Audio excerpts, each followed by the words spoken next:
Você já parou para pensar quantas vezes julgamos alguém em apenas 3 segundos? Quantas histórias completas inventamos sobre uma pessoa só pela cor da sua pele, pela roupa que veste, pelo bairro onde caminha? E se eu te disser que neste exato momento alguém perto de você está sendo julgado, vigiado, suspeito de crimes que nunca cometeu, simplesmente por existir? O que acontece quando o lugar que deveria ser seu refúgio, sua casa, seu bairro, se transforma na arena onde você precisa provar diariamente que merece estar ali? Havia algo na forma como os olhares a perseguiam. Não eram olhares curiosos, aqueles que naturalmente se voltam para o desconhecido. Eram olhares que perfuravam, que dissecavam, que condenavam antes mesmo de qualquer palavra ser trocada. Ela sentia o peso deles sobre os ombros cada vez que caminhava pelas calçadas arborizadas daquele bairro que agora chamava de lar. O sol da tarde desenhava sombras longas nas ruas silenciosas quando ela retornava do trabalho. Seus passos ecoavam no concreto recém-lavado, um som que parecia alto demais naquele cenário de tranquilidade vigiada. As casas, com suas fachadas impecáveis e jardins geometricamente organizados, guardavam atrás de suas janelas de vidro duplo uma vigilância constante. Ela podia sentir cada cortina que se movia discretamente, cada silhueta que surgia nas varandas, cada carro que diminuía a velocidade ao passar por ela. No começo, tentou convencer a si mesma de que estava imaginando coisas. Que a mudança para aquele bairro novo, com suas ruas largas e seus moradores de olhares cautelosos, estava apenas mexendo com sua percepção. Mas havia evidências demais para serem ignoradas. A forma como as conversas cessavam quando ela se aproximava do pequeno mercado da esquina. O silêncio pesado que se instalava quando ela entrava na academia do condomínio. Os seguranças que sempre pediam sua identificação, mesmo depois de semanas morando ali. Ela conhecia bem aquela sensação. Não era nova. Havia crescido navegando entre mundos, aprendendo desde cedo a ler os sinais invisíveis que demarcavam territórios e pertencimentos. Mas pensara ingenuamente, talvez, que seu sucesso profissional, seu apartamento conquistado com tanto esforço, sua presença naquele espaço que havia escolhido para reconstruir sua vida, seriam suficientes para reescrever a narrativa. Como se títulos e conquistas pudessem apagar séculos de preconceito gravado no olhar alheio. As tardes se sucediam em uma rotina marcada por microagressões, pequenos gestos que, isolados, poderiam parecer coincidências. Uma mulher que atravessava a rua ao vê-la se aproximar. Um homem que segurava a carteira com mais força quando ela passava. As crianças rapidamente recolhidas para dentro de casa quando ela caminhava pela calçada. Cada incidente era uma agulhada fina, quase imperceptível, mas que juntas formavam uma dor constante, uma lembrança diária de que seu corpo negro era lido como ameaça.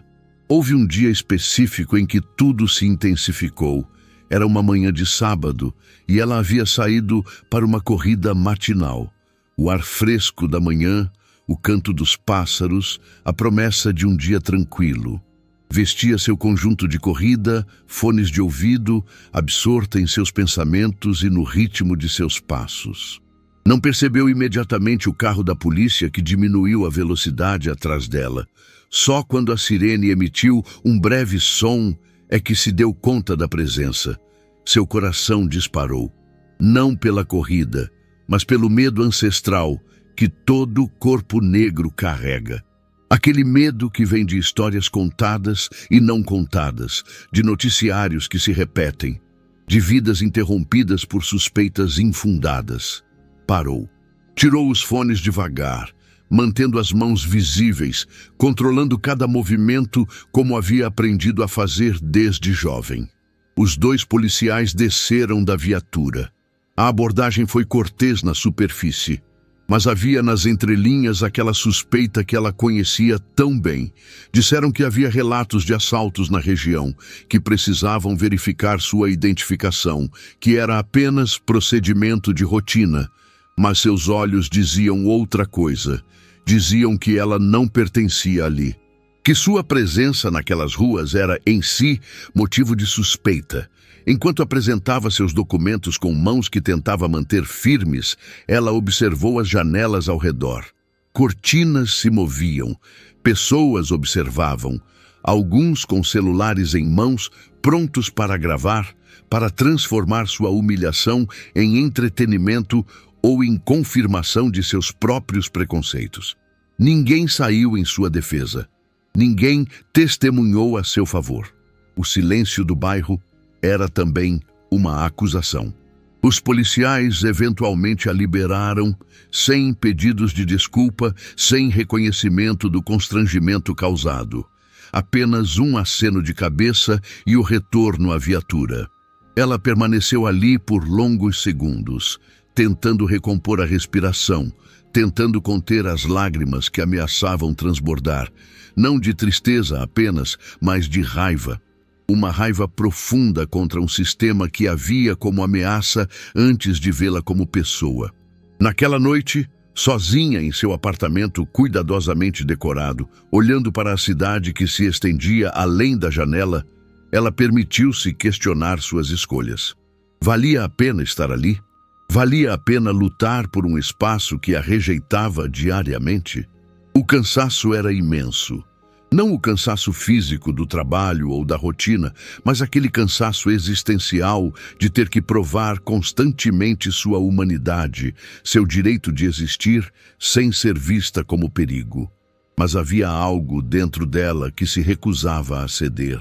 Uma força que vinha de gerações de mulheres que vieram antes, que enfrentaram coisas piores, que abriram caminhos onde só havia muros. Ela pensou em sua avó, que havia trabalhado a vida inteira como empregada doméstica em casas de famílias brancas, sempre entrando pela porta dos fundos, sempre abaixando a cabeça. Pensou em sua mãe, que havia lutado para dar aos filhos acesso à educação que ela mesma nunca teve. Pensou em todas as barreiras que havia quebrado para chegar até ali. Então, algo aconteceu que começou a mudar a narrativa. Estava ela em uma tarde qualquer, checando sua correspondência no hall do prédio, quando ouviu um barulho vindo do estacionamento. Gritos, o som inconfundível de alguém em pânico. Sem pensar duas vezes, correu na direção do som. No estacionamento encontrou o senhor Alberto, um dos moradores mais antigos do prédio. Aquele mesmo que sempre a olhava com desconfiança, caído no chão ao lado de seu carro, a mão no peito, o rosto contorcido de dor. Algo mudou dentro dela. Você já se perguntou de onde você está acompanhando essa história? Qual foi o momento da sua vida em que você precisou escolher entre guardar mágoa ou estender a mão? Deixa nos comentários. Quero conhecer sua história. Seus anos de formação médica, aqueles intermináveis plantões durante a residência, as noites sem dormir, estudando para se tornar cardiologista, tudo voltou em uma fração de segundo. Ajoelhou-se ao lado dele, sua voz firme mas gentil, enquanto verificava seus sinais vitais, enquanto pedia a alguém que chamasse a ambulância, enquanto suas mãos treinadas faziam exatamente o que precisava ser feito. O tempo pareceu se dilatar naqueles minutos. Ela estava completamente focada em manter aquele homem vivo, em usar todo seu conhecimento e experiência para estabilizá-lo até que a ajuda chegasse. Não pensou em todas as vezes que ele havia desviado o olhar dela no elevador. Não pensou nas suspeitas, nas acusações silenciosas, nas microagressões. Havia apenas um ser humano que precisava de ajuda. E ela tinha o conhecimento para oferecê-la. Quando os paramédicos finalmente chegaram e assumiram o atendimento, ela estava exausta, tremendo levemente pela descarga de adrenalina. Foi só então que notou a pequena multidão que havia se formado. Vizinhos que ela reconhecia, alguns que a haviam olhado com desconfiança, outros que haviam atravessado a rua para evitá-la. todos em silêncio, processando o que haviam acabado de testemunhar. A esposa do Sr. Alberto, Dona Marta, aproximou-se dela com lágrimas escorrendo pelo rosto. Segurou suas mãos, aquelas mesmas mãos que haviam sido vistas como ameaça, e murmurou agradecimentos entrecortados. Naquele momento, algo se quebrou. Uma barreira invisível começou a ruir. Nos dias que se seguiram, a notícia se espalhou pelo bairro. A mulher que tantos haviam olhado com suspeita, que fora abordada pela polícia, que fora tratada como intrusa em seu próprio lar, era, na verdade, a doutora Andrade, uma cardiologista renomada, uma profissional que salvava vidas. Uma mulher cuja presença naquele bairro não era intrusão, mas contribuição. As mudanças foram sutis no início, um bom dia murmurado aqui, um aceno de cabeça ali. Dona Marta, especialmente, tornou-se uma espécie de embaixadora silenciosa, contando a história para qualquer um que quisesse ouvir. O Sr. Alberto, após sua recuperação, fez questão de visitá-la pessoalmente, com um constrangimento evidente, mas também com uma gratidão genuína. Houve um encontro particularmente comovente quando ele tocou a campainha de seu apartamento. Ela abriu a porta e encontrou um homem visivelmente emocionado, segurando um buquê de flores. As palavras vieram com dificuldade para ele. Pediu desculpas. Não apenas por si mesmo, mas por todos que a haviam julgado, que a haviam feito sentir-se invasora em seu próprio lar. Disse que tinha vergonha, que não havia desculpa para o que ela havia enfrentado, que esperava, mesmo sem merecer, ter a chance de recomeçar. Ela poderia ter fechado a porta, poderia ter deixado que a mágoa e a raiva falassem mais alto, mas escolheu algo diferente. Convidou-o para entrar, preparou café e conversaram. Uma conversa difícil, desconfortável às vezes, mas necessária. Ele falou de seus próprios medos, de como havia sido criado, dos preconceitos que nunca havia questionado. Ela falou de sua dor, de seu cansaço, de todas as vezes em que havia sido reduzida a um estereótipo. Aquela conversa não apagou o passado, não desfez a dor das semanas anteriores, mas foi um começo, um reconhecimento de que mudança é possível quando há disposição para enxergar o outro como humano, em toda a sua complexidade. Gradualmente, o bairro começou a se transformar. Não completamente, não perfeitamente, mas de formas pequenas e significativas. Ela foi convidada para o grupo de corrida matinal. Algumas vizinhas começaram a cumprimentá-la com sorrisos genuínos. As crianças não eram mais apressadas para dentro de casa quando ela passava. O segurança do prédio parou de pedir sua identificação a cada entrada. Mas talvez a mudança mais profunda tenha acontecido dentro dela mesma. Havia uma força nova. Não a força de quem precisa provar constantemente seu valor, mas a força de quem conhece seu próprio valor independentemente do reconhecimento alheio. Ela havia aprendido que sua humanidade não dependia da aprovação de quem a via como ameaça, que seu direito de existir naquele espaço ou em qualquer espaço era inerente, não algo a ser concedido. Começou a usar sua voz de formas que antes não se permitia. Quando presenciava situações de discriminação, não apenas consigo, mas com outros, não ficava mais em silêncio. Falava, com firmeza, mas também com a sabedoria de quem entende que educação e confronto não são mutuamente exclusivos. Organizou encontros no prédio para discutir diversidade e inclusão. Alguns vizinhos evitaram. Outros, surpreendentemente, apareceram. Houve resistência, claro. Mudança nunca é linear nem universal.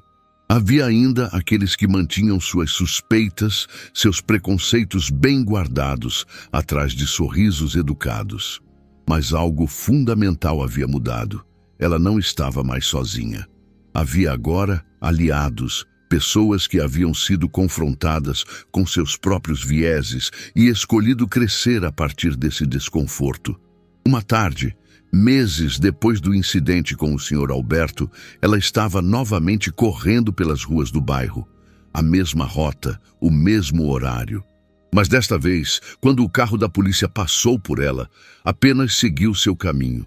E quando ela parou para alongar em uma praça, várias pessoas a cumprimentaram pelo nome. Seu nome. Não mais a moça nova, não mais um rosto sem identidade. Doutora Andrade.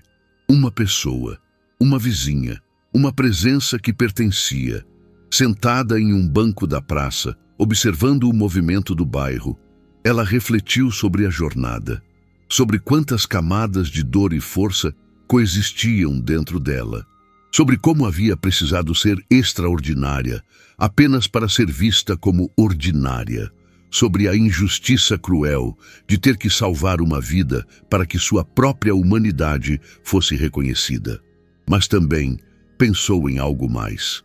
Em como aquela experiência, por mais dolorosa que tenha sido, havia revelado verdades importantes sobre a natureza do preconceito, que é aprendido e pode, portanto, ser desaprendido.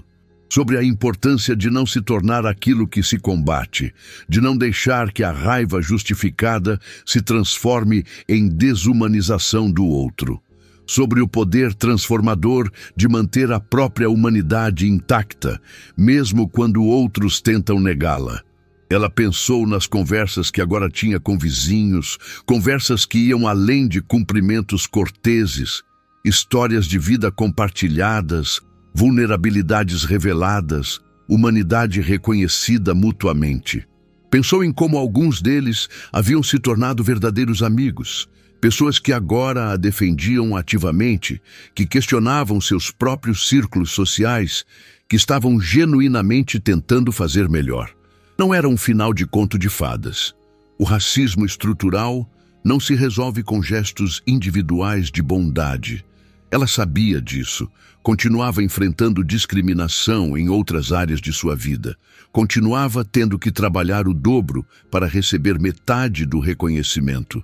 Continuava sendo seguida em lojas, continuava sendo a única pessoa negra em muitas salas de reunião. A luta estava longe de terminar, mas naquele bairro, naquele pedaço de mundo que havia escolhido chamar de lar, algo havia mudado. Não porque ela havia provado seu valor através de um ato heróico. Seu valor sempre esteve lá, intrínseco. Mas porque algumas pessoas haviam escolhido confrontar seus preconceitos, haviam escolhido ver além do condicionamento social que nos ensina a temer o diferente. E talvez, pensou ela, essa seja a verdadeira coragem.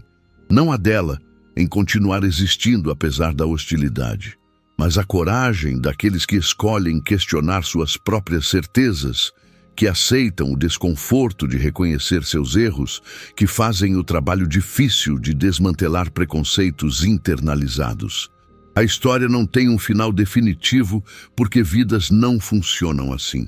Ela continua morando naquele bairro, continua correndo pelas mesmas ruas, continua sendo uma mulher negra em espaços predominantemente brancos. Mas agora caminha com uma consciência diferente. Da força que carrega, sim, mas também da responsabilidade que vem com visibilidade. De ser ponte, de ser exemplo, de ser presença que desafia narrativas estabelecidas apenas por existir, plenamente, autenticamente. E em noites silenciosas, quando olha pela janela para as luzes do bairro, ela permite-se sentir algo que não conseguia sentir antes. Uma sensação de pertencimento. Não porque todos a aceitaram. A aceitação universal é uma ilusão. Mas porque aprendeu que pertencer não é sobre ser aceito por todos. É sobre conhecer seu próprio valor, ocupar seu espaço com dignidade e construir conexões genuínas com aqueles que estão dispostos a fazer o mesmo trabalho de crescimento e transformação. Sua história ressoa porque não é única. É a história de incontáveis pessoas que diariamente enfrentam o peso do preconceito, que têm sua humanidade questionada por características sobre as quais não têm controle. É também uma história sobre a possibilidade de mudança, sobre como confrontos com nossa própria humanidade podem nos transformar. Se você chegou até aqui, obrigado por se permitir entrar nessa jornada comigo. Essas histórias importam. Elas nos lembram de nossa responsabilidade individual, de questionar nossos próprios preconceitos, de estender pontes, de reconhecer humanidade onde sistemas nos ensinam a ver ameaça. Se essa história tocou você de alguma forma, considere se inscrever no canal. Não apenas para mais histórias, mas para fazer parte de uma comunidade que acredita que narrativas têm poder de transformar corações e, através deles, o mundo. E se você conhece alguém que precisa ouvir isso, compartilhe. Porque toda vez que compartilhamos histórias de resiliência e transformação, plantamos sementes de mudança. A jornada continua. Para ela, para todos nós.